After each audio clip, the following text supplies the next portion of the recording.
প্রিয় শিক্ষার্থী বন্ধুরা, আশা করি সকলে ভালো আছো। আজকে তোমাদের মাঝে অষ্টম শ্রেণীর গণিত বিষয়ে সেট অধ্যায় নিয়ে আলোচনা করব। তোমরা নিশ্চয়ই জানো যে অর্ধবার্ষিক পরীক্ষার সিলেবাসে এই অধ্যায়টি আছে। তো এই সেট অধ্যায় নিয়ে আলোচনা করার পূর্বে চলো আমরা জানি সেট কি। দেখো, সেট কি এই বিষয়টির সাথে আমরা সকলেই পরিচিত, সকলেই আমরা কিন্তু এটা জানি, ব্যবহার করি। যেমন আমরা বলি যে এক সেট বই, ডিনার সেট, টিন সেট, এর মধ্যে সচরাচর আমরা এই কথাগুলো ব্যবহার করি। তবে সেট বলতে আমরা কি বুঝি? সেট বলতে এটাই বুঝি যে কতগুলো জিনিসের সমাবেশকে একসাথে আমরা কি বলছি? সেট। কতগুলো বস্তুর সমাবেশকে আমরা সেট বলি। তাহলে আমরা বলতে পারি, যেমন তোমার অষ্টম শ্রেণীর যে বাংলা অঙ্ক ইংরেজি যে বইগুলো আছে, সেই বইগুলোকে একত্রে আমরা কি বলবো? এক সেট বই, অর্থাৎ সেট বলতে পারতেছি।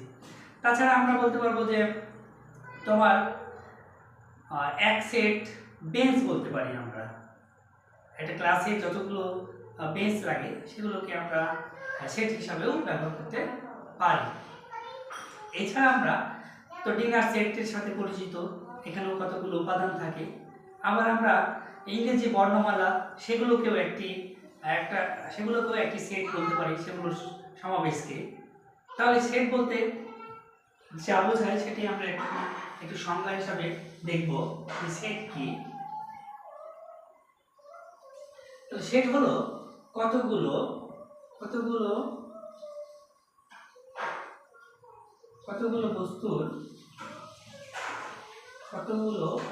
বস্তুর সমাবেশ বা সংগ্রহকে সেট বলে। যেমন আমরা বলতাম ডিনার সেট,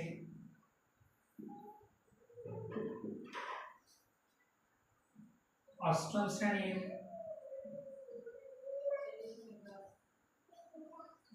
সকল বইয়ের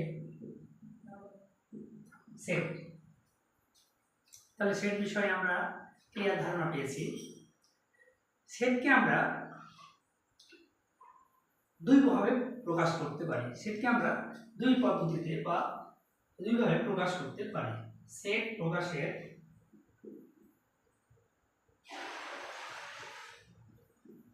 প্রকাশের পদ্ধতি। একটি পদ্ধতি হলো তালিকা পদ্ধতি এবং আরেকটি হলো সেট গঠন পদ্ধতি।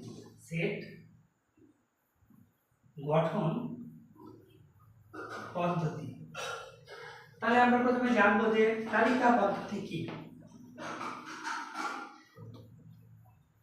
তালিকা পদ্ধতি হলো এই পদ্ধতিতে সেটের যে উপাদানগুলো থাকবে সেই উপাদানগুলো নির্ধারিত করা থাকে। যেমন আমরা তালিকা পদ্ধতিতে সেটের উপাদানগুলো কি বলছি? নির্ধারিত থাকে, নির্দিষ্ট থাকে। সেটকে আমরা একটি এ দিয়ে প্রকাশ করতে পারি। যেমন 1 2 3 এই সেটের উপাদানগুলো নির্ধারিত, তাই এই সেটটি একটি কোন পদ্ধতির সেট? তালিকা পদ্ধতির সেট। কিন্তু সেট গঠন যে পদ্ধতি, সেই পদ্ধতিতে সেটের উপাদানগুলো নির্দিষ্ট করে দেওয়া না থাকলেও সেই উপাদানগুলো কি হবে সেটার একটি শর্ত দেওয়া থাকে। সেটা কি দেওয়া থাকবে?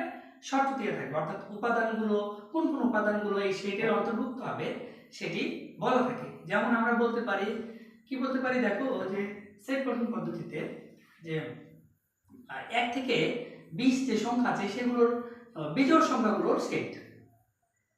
তাহলে এখানে কি শর্ত দেওয়া হলো? যে 1 থেকে 20 এর মধ্যে বিজোড় সংখ্যাগুলোর সেট।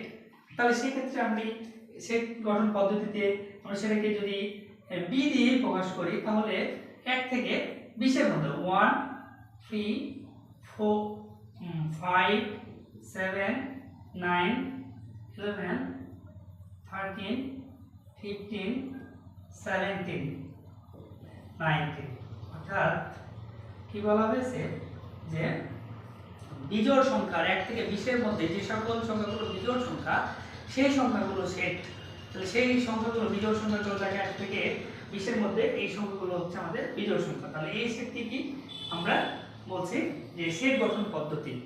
অর্থাৎ আমরা এখন বর্তমানে এটিকে তালিকা গঠন পদ্ধতিতে প্রকাশ করে দিয়েছি, কিন্তু সেট গঠন পদ্ধতি হলে সেটা কি হবে, সেটি হবে এভাবে প্রকাশ করি আমরা x যেন বিজোড় সংখ্যা, স্বাভাবিক বিজোড় সংখ্যা,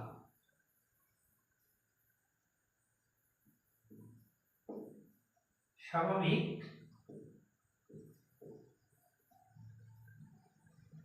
বিজোড় সংখ্যা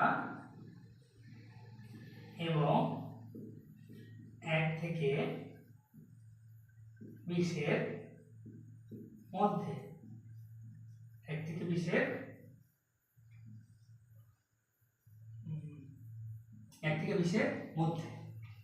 দেখো তাহলে আমরা 1 থেকে 20 এর মধ্যে যে সকল বিজোড় সংখ্যাগুলো আছে সেগুলো কিন্তু এগুলোই হয়, অর্থাৎ এইটা দিয়ে আমরা প্রকাশ করি, সেটা হচ্ছে সেট গঠন পদ্ধতি। আর এটি কি আমাদের তালিকা পদ্ধতি। তাহলে সেট গঠন পদ্ধতি কয় প্রকার? সেট প্রকাশের পদ্ধতি দুই ধরনের, সেটি আমরা একটা দেখছি তালিকা পদ্ধতি এবং আরেকটি হচ্ছে সেট গঠন পদ্ধতি। আমরা আরো ক্লিয়ার ধারণা নিচ্ছি। দেখো যে তালিকা পদ্ধতিটি কি, যে সকল সেটের উপাদানগুলো কি হয় নির্ধারিত থাকে সেই সেটটিকে আমরা তালিকা পদ্ধতি বলছি। অর্থাৎ যেমন দেখো 1, 2, 3 যে তিনটি সংখ্যা এই উপাদান এই সেটের উপাদান, তাহলে এটি একটি কি পদ্ধতিতে প্রকাশ করলাম আমরা তালিকা পদ্ধতি, এই সেটের উপাদানগুলো নির্ধারিত।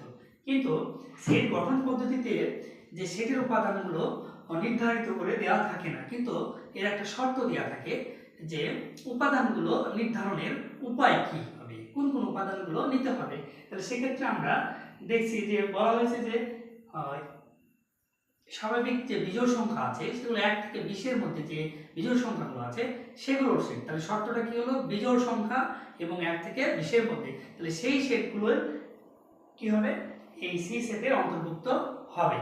তাহলে সেই পদ্ধতিটাই হচ্ছে সেট গঠন পদ্ধতি, এবং সেটিকে আমরা তালিকা পদ্ধতিতে প্রকাশ করলে দেখো যে বিজোড় যে সংখ্যাগুলো সেই সংখ্যাগুলো নিয়ে আমরা প্রকাশ করতে পারি। এরপরে আমরা যেটা জানবো সেটা হচ্ছে যে সেটের বিভিন্ন প্রকার। সেটের বিভিন্ন প্রকারের মধ্যে আমরা অসীম সেট জানবো, অসীম সেট, সসীম সেট, ফাঁকা সেট কি সেগুলো দেখবো।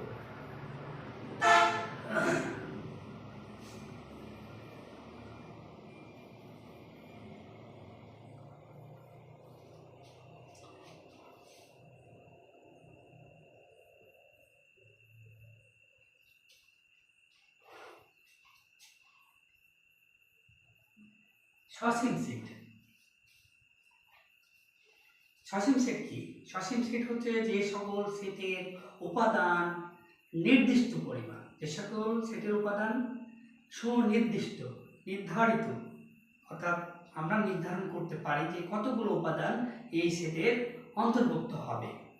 যেমন আমরা একটি সেট যদি আমরা এ বলি, এই সেটের উপাদান মনে করি এ বি সি ডি, তাহলে এই সেটটি কি সসীম সেট, কারণ এই সেটের উপাদান সংখ্যা নির্ধারণ করা যাচ্ছে।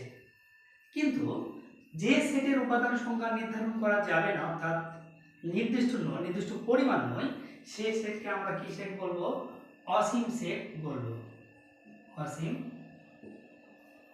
সেট।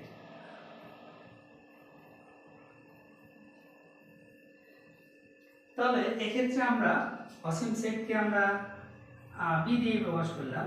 তাহলে এক্ষেত্রে মনে করো 1 2 3 4